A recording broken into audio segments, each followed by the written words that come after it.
실제로요, 정호성 씨, 최순실 씨 이렇게 통화한 내용 녹음된 그것이 압수됐다는 의미가 보도된 내용들입니다. 그런데 실제로 대통령이 중국어 연설할 때 직접 했다는 거 아까 이상일 전 의원이 말씀해 주셨는데 삼성동 떠나서 청와대 갈 때 주민들이 강아지 선물했잖아요.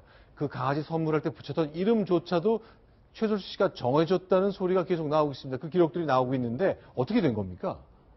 예, 실제로 지금 화면에 나오는 것처럼 진돗개라는 그런 파일이 있었는데요. 여기에 보면은, 강아지들의 그 이름에 대한 후보들이 있었습니다. 첫 번째가 누리, 보듬, 행복, 희망, 새로운 이름 등등 이렇게 후보들이 있었는데요. 이 중에 하나를 골라달라라는 취지로 이해가 되거든요. 또한 실제로도 저 중에 그 이름이 정해지긴 했는데 한 후보를 고른 건 아니고 두 개를 이제 이어가지고 붙여가지고 따로 떼가지고 이제 이름을 지었습니다. 이런 걸 볼 때 대통령이 최순실 씨에게 굉장히 여러 가지 구체적인 부탁을 하고 또한 이런 결정을 대통령이 직접 하는 것이 아니라 최순실 씨가 한 거 아니냐. 네. 희망이와 새로움이라는 이 강아지의 이름도 이렇게 지었다라고 한다면은. 네. 국정농단의 어떤 범위가 굉장히 넓었다. 그리고 또 중요한 일도 많았습니다만 아주 사적인 일, 아주 사소한 일까지 물어봤다고 한다면 이 둘의 신뢰관계 또는 의존관계가 굉장히 깊고 넓지 않느냐라는 의심을 하게 되는 것 같습니다. 자, 강아지 이름 정할 때도 누리나 보듬이로 해라. 아니면 1번 후보는 2번 후보는 이런 거,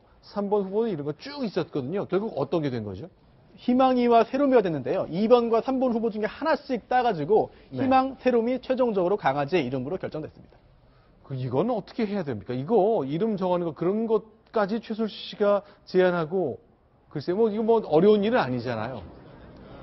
아까도 말씀드렸듯이 네. 정인회 씨의 증언에도 나오지만은 무려 인간관계라는 게 97년 이전부터 생각합니다. 근데 네. 저는 과연 그걸 국정농단까지로 생각할 수 있느냐. 네. 사적인 의전과 관련된 비서의 역할이죠. 네.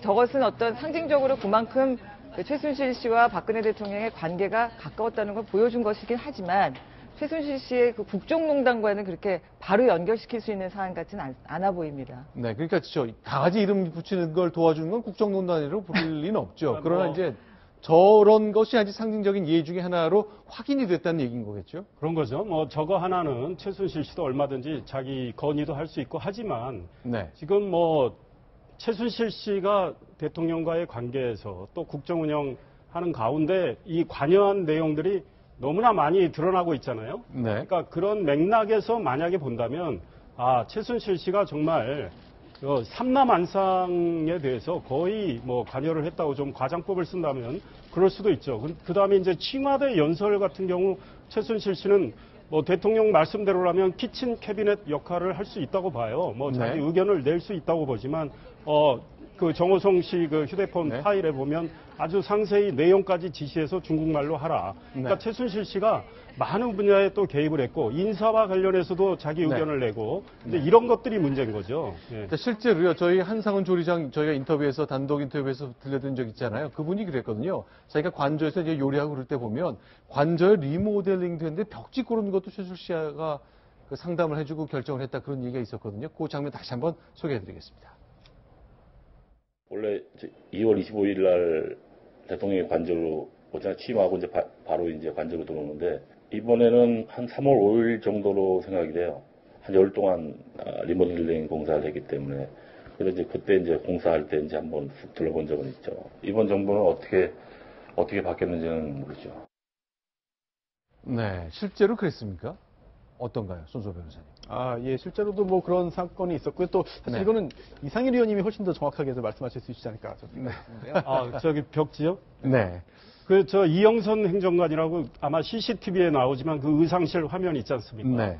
그 이영선 행정관이 그 휴대폰을 최순실 씨한테 넘겨주면서 옷으로 닦아서 주잖아요. 그렇죠. 바로 그분이에요. 근데 오늘 현재 저분이 증인으로 채택돼서 나와야 되는데 저분이 안 나왔어요. 국회 청문회도 안 나오고 대선 과정에서는 이영선 행정관이 대통령 바로 지근거리에서 경호도 하고 이런 역할입니다. 그래서 안봉근 비서관 후배기도 하고 그래서 최순실 씨 심부름을 많이 했던 사람이에요. 그리고 보안 손님으로 최순실 씨 등이 청와대 관저로 왔을 때 이영선 행정관이 운전하고 지금 청와대 이제 경비에 연락도 안 하고 들어왔단 말이에요. 그런데 그 이영선 행정관이 관저에서 윤전추 행정관하고 같이 대통령을 모시는 역할을 했는데 최순실 씨가 벽지에 대해서도 자기 생각은 이야기할 수 있다고 봅니다. 벽지에 실제로 대해서. 저 이영선 행정관 휴대전화를 벽지 앞에 사진 보니까 보냈죠. 네. 벽지 사진을 찍어가지고 샘플을 여러 개 최순실 씨한테 보내고 그 중에 하나 골랐던 걸로 보이네요. 결과적으로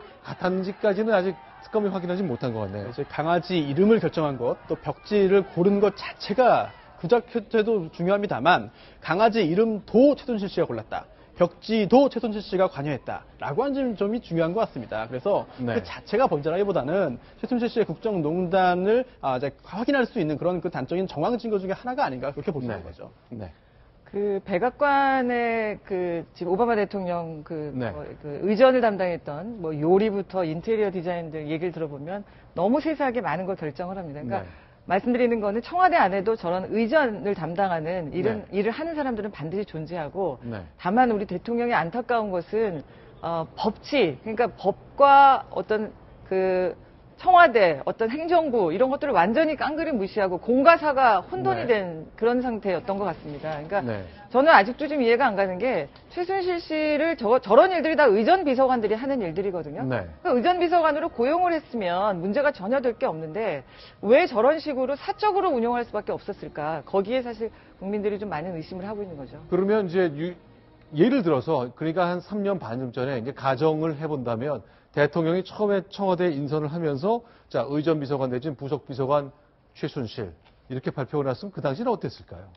뭐 문제는 뭐 이 대통령이 뭐 자기가 네. 뭐 보좌 받을 사람들을 쓰는 거니까 문제는 네. 없지만 그때 되면 네. 그렇게 했다면 최태민 씨부터 정윤회 씨에서 뭐 네. 아마 언론이 집중 네. 취재를 했을 겁니다. 그땐 난타를 당했을 수는 있는데 네. 그때 난타 당했으면 오늘의 국정농단은 또 없죠. 대통령이 이렇게 멀리 했을 테니까요. 네, 그러니까 그때 저는 최순실 씨를 끊었어야 되는데 네. 끊지 못했던 것이 지금 사태까지 온 것 같습니다.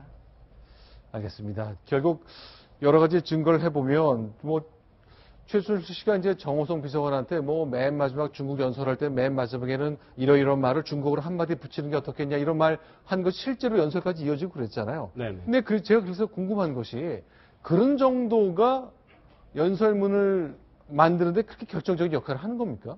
그런데 저희가 전모를 모르잖아요. 그런데 네. 이제 조인근 연설기록 비서관 네. 말이 일단 진실에 가깝다고 인정을 한다면 자기는 그렇게 많이 고친 흔적을 느끼지 못했다 이랬습니다. 그런데 이제 그 어느 정도 뭐 연설문이 완성되기 전에는 많은 의견을 들을 수 있다고 봐요. 근데 이제 완성된 다음에 국가 비밀에 해당하는 게 유출돼서 또 고쳐졌다면 또 다른 문제인데요. 근데 최순실 씨가 예컨대 이런 겁니다. 연설문은 좀 뭐 의견 낼 수 있는데 네. 좀 더 다른 거는 국정 운영에 많이 관여를 한 거죠. 그러니까 네. 2013년 11월에 대통령이 유럽 순방 하는데 그때 네. 정호성 씨한테 전화해서 대통령이 놀러 가는 것처럼 비치니 뭔가 이야기를 해야 된다. 국정원 댓글 의혹 사건에서. 네. 그래가지고 그런 기자회견 할 시간이 없습니다. 그랬더니 그러면 수석비서관 회의라도 열어라. 네. 그래서 이런 이야기를 해라. 법과 원칙에 따라서 엄정하게 하겠다는 이야기를 해라.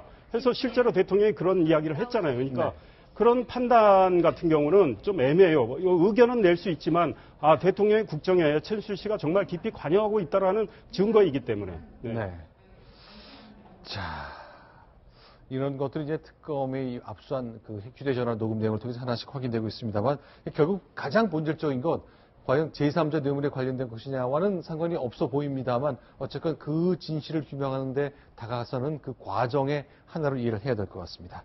자, 지금까지 몇 가지 내용을 정리해드렸고요. 이동형 차장 여기서 인사를 드리고 새로운 패널을 모시겠습니다. 고맙습니다. 자, 7번째 소식입니다. 순위 보겠습니다.